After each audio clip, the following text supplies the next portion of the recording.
Today, we're digging into the hidden world right under our feet to see what we can learn from one of the planet's most successful creatures, the ant. And trust me, what's going on down there is way stranger and, frankly, more brilliant than you can possibly imagine. Okay, just to get us started, imagine this. What if you could only move in these frantic, lightning-fast bursts, followed by a dead stop, over and over again? It sounds kind of broken, right? Super inefficient. But for this ant, that bizarre movement is the absolute key to its world. You see, what we're about to find out is that ants operate by a completely different set of rules than we do. We're going to look at 3 incredible mysteries from recent research that really challenge our own assumptions. We've got a puzzle about how they build their homes, the enigma of that strange stop-start movement, and a really surprising story of how they survive in a world that we're constantly changing. So first up, the efficiency puzzle. You know, we tend to think that a more complex design, more engineering, well, that's got to equal better performance. But is that always true for an ant colony? Let's just ask the question directly. If you give an ant colony a more complex, more natural-style home, is it gonna be more productive? Will it be better at raising its young? I mean, it seems like a total no-brainer, right? Of course it would. Well, here's the problem scientists were running into. Out in the wild, fire ant nests are these incredibly intricate structures with hundreds of tiny connected rooms. But in the lab, just to keep things simple, researchers usually give them one giant open-plan space. And this was creating a real paradox in the data they were getting. So to figure this out, a researcher named Walter Archinkel designed this really clever experiment. He took some fire ant colonies and gave them a simple one-room nest, like you see on the left. And he gave other colonies a complex nest with 48 little chambers, like the one on the right. Now here's the crucial part. The total living space was exactly the same. The only thing that changed was the architecture. So, what was the big mystery here? Well, in the wild, as fire ant colonies get huge, their efficiency at making new ants stays rock solid. But in the lab, the bigger the colony got, the less efficient it became. The theory was that maybe all those little rooms in a natural nest acted like the secret sauce, keeping work groups small, focused, and efficient. So what happened? Well, after all that, get a load of this chart. It turns out the complex, subdivided nest made no significant difference in the total biomass produced. And by biomass, we just mean the total weight of all the ants and their young. The single big room was just as good as the fancy 48-chamber model. But wait, here is a fantastic twist. While the total weight was the same, the kind of worker they produced was totally different. This chart shows that the colonies in the complex nests, the ones with all the little rooms, they produced significantly smaller workers. They just made up for it by producing more of them. So it seems like the nest's design actually triggers this fascinating trade-off between worker size and worker number. How wild is that? The nest's architecture literally changes the ants themselves. Okay, let's zoom in even further. We're gonna go from the colony right down to the individual ant to unpack that bizarre strobe-like movement we saw at the very beginning. And here it is again, the Australian strobe ant. The first thing you might notice, besides that beautiful color, are its eyes. They are enormous. Now keep that in mind because it's a huge clue to this whole mystery. So what exactly is this strobing gait? Well, it's this really distinct staccato rhythm. It's a burst of incredibly fast movement, then a full stop.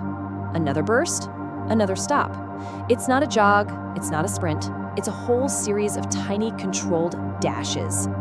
This graph shows it perfectly. Just look at those sharp peaks. That's the ant exploding forward, hitting these incredible speeds of over 200 millimeters a second. And then bam, the speed just drops to 0, a complete pause before it does it all over again. And this is not a leisurely pace. This entire cycle of run and pause happens between 5 and 7 times every single second.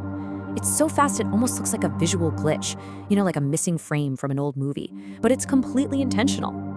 So, the million-dollar question is, why? Why on earth would you move in such a jerky, seemingly broken way? Well, scientists have a few ideas. Maybe it's a form of camouflage, right? To trick predators that hunt by tracking continuous motion. Or maybe the pause isn't a bug at all. Maybe it's a feature. And check this out. There's a fantastic analogy from another insect that might just solve this puzzle for us.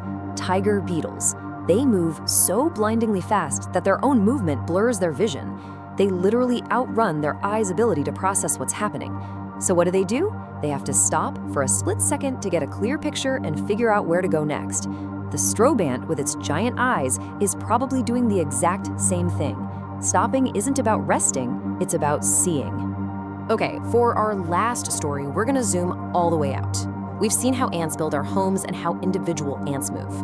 Now, let's look at how entire ant communities cope with one of the biggest forces on the planet, us, and the way we manage the landscape. The question here is pretty straightforward, but it's a really important one. When it comes to our grasslands, what's actually better for the ants? Intense management with lots of mowing? A more traditional, gentler approach? Or should we just leave them alone completely? To find out, researchers in Germany set up this massive, decade-long experiment. I mean, this was a huge undertaking. They watched ant communities under 4 very different management styles. Everything from intensive mowing several times a year, all the way down to complete abandonment, where they just let nature do its thing. And after more than 10 years of collecting all this data, you'd probably expect a clear winner, right? A single best practice. But the core finding was this: the ants' responses were totally dependent on the site. There was no single, universal answer at all. So the huge takeaway here is that context is everything. A management style that helped ant diversity in one field might have done nothing or even been harmful in another field just down the road. The outcome was all tied up in local conditions, things like the specific type of soil and the microclimate. It just goes to show ecology is incredibly complex. There are no easy one-size-fits-all solutions. All right, let's pull these 3 very different stories together and see what lessons we can actually take away from the world of the anthill. So, what have we learned? We've basically seen 3 surprising revelations that kind of flip our expectations on their head. First, the most complex, fancy design isn't always the most efficient. Second, what looks like a bug, that constant stopping, can actually be a critical feature for high-speed travel. And third, when you're talking about the natural world, there are no simple answers. Local context is king. And this really brings us to a final thought.